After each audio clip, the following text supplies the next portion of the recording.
Haring Bangis, may nagsabi daw na nag-i-steroid ka daw. Oh my goodness, sinong nagsabi niyan? Ha? Si Haring Bangis ay all natural.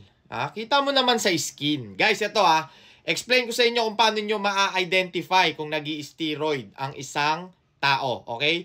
Pagkapunta mo ng gym, pagpasok mo ng gym, nakita mo yung isang ganda ng katawan, ang laki ng katawan, di ba? Puro cuts. Tapos, pagtingin mo sa skin niya, ang dami niyang tigyawat. Okay? Kung walang tigyawat sa mukha, tignan nyo yung likuran. Tignan nyo yung dibdib. Tignan nyo yung banda dito. Okay? Yan, banda dyan. Pag maraming tigyawat yan, at medyo malalaki ang tigyawat niya, ibig sabihin yan positive. Nag-i-steroid yan. Okay? Kasi, pag dumadami ang tigyawat natin, ibig sabihin, dumudumi yung ating kidney. Okay? Dumudumi. Yan. Pag dumumi yun, hindi niya na kayang ilabas. So, magiging tigyawat siya. Lalabas na yan kung saan-saan. Ibig sabihin, medyo dirty na. Okay? Delikado na. Okay?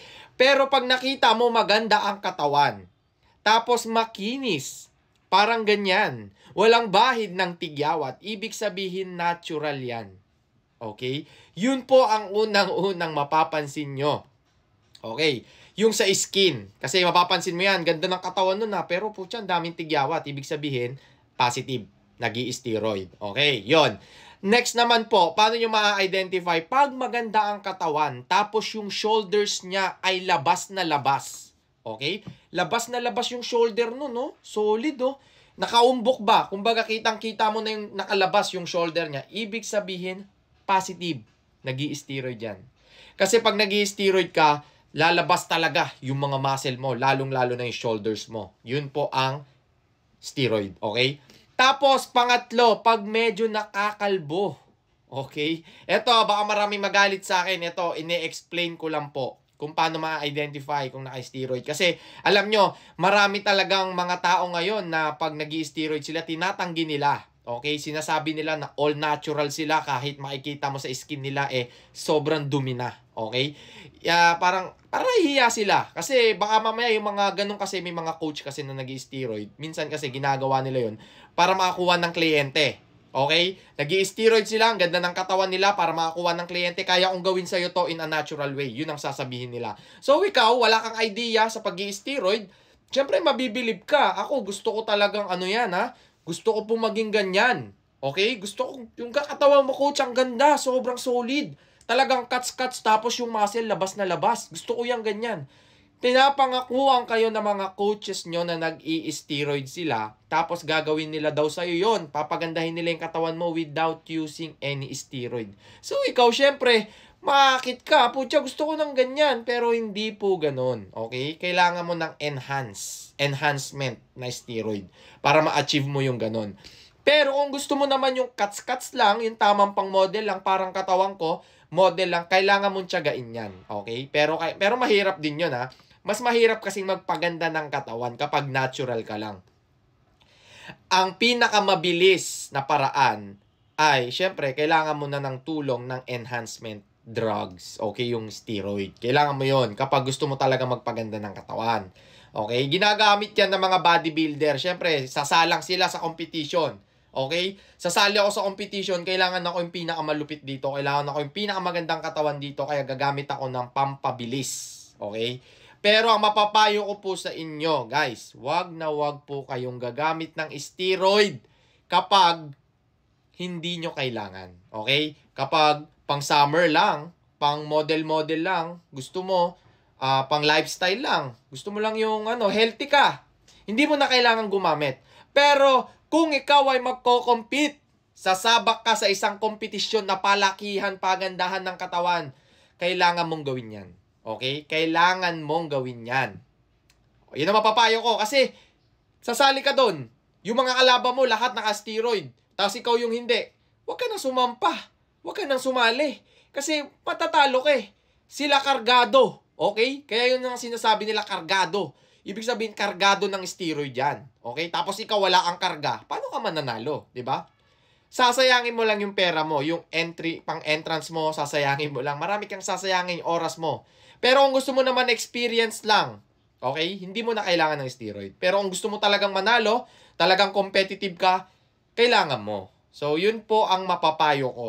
Okay, guys? Pero ako, guys, all naturals lang po tayo, guys, ha. Kasi ako, gusto ko yung healthy. Siyempre, gusto ko yung pogi. Okay? Ayoko yung ganda nga ng katawan mo. Pucha, hindi ka naman makapaghubad kasi sobrang daming tigyawat ng likod mo. Tapos ang dami mong tigyawat sa mukha. Di ba? Parang, para saan? Para saan pa yung pagpapaganda ko ng katawan kung wala tayong makukuhang chika bebe? Di ba? Pero hindi ako ng chichiks, ha. Yun lang po yung mapapayo ko, guys, ha. Pakita ko lang sa inyo yung muscle ko, guys, ha. You know. Natural lang. You know, kita mo, kinis, oh. Di ba? So, yun lang po ang aking, saloobin. Pero ito, no, hate po sa mga nag-i-steroid, ha. Marami po akong tropa nag-i-steroid sila. And hindi ko naman sila ginajudge kasi buhay naman talaga nila yun. Okay? Buhay nila yan. So, kung magkasakit sila at the long run, wala na akong pakialam dun. Okay? Basta ako, gusto ko, pinopromote ko ang natural. Be healthy. Be consistent. Okay? Kasi kahit, eto, real talk, guys, kahit mag-steroid ka, ang dami kasi nagsasabi, ang steroid daw ay shortcut. Pandaraya raw ang steroid. Actually, hindi po. Ang steroid kasi, pinapabilis niya lang yung iyong, ang iyong pagtra-transform, ang iyong pag-improve. Pero kung hindi ka magda-diet, kung hindi ka rin magwo-workout ng maganda, wala rin pong epekto yan. Kahit saksakan mo ng saksakan ng steroid, yung buong katawan mo, kahit araw-araw ka mag-steroid, taon-taon ka mag-steroid, kung hindi ka marunong mag-diet, hindi ka marunong ng proper workout, wala rin pong mangyayari. Okay? Yan po ang maipapayo ko sa inyo. Pero at the bottom, ang bottom line na itong video na to, wag na wag kang mag-i-steroid kasi masama po yan at delikado, lalong-lalo na kapag hindi mo alam kung para saan yung steroid na ginagamit mo. Sobrang dami pong steroid. Okay? Sobrang daming klase niyan. Ha? Paano ko alam? Kasi nagre-research po ako. Gusto kong gumanda yung katawan ko. Competitive ako.